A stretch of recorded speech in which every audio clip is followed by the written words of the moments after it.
I'm going to show you how to set an automatic message for your Outlook email. The expectation is that you will be checking your email on a daily basis unless we are having a holiday. So if you are unable to check your email on a day, then there are two things.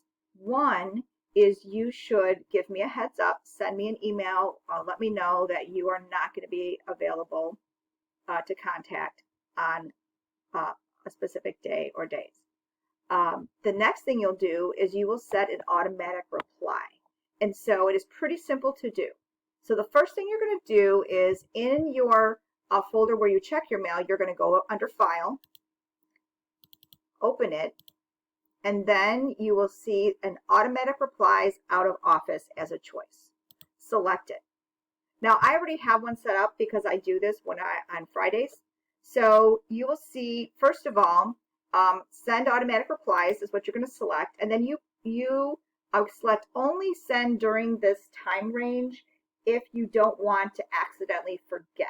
So I always use the time range, and I give start time and stop time. So you can see how I do that on Fridays.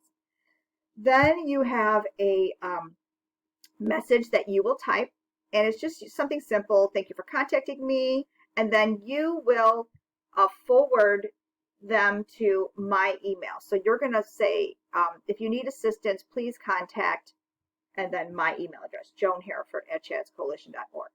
And so that's just for inside your organization, and then you repeat the process for outside the organization, and then you select OK. Now, once you do that, this is going to be highlighted, so you can just turn it off. If you go to your inbox, then you'll also see that it's going to be highlighted. So it does remind you. So I'm going to turn it off because I don't need that. Please don't hesitate to ask me if you have any questions.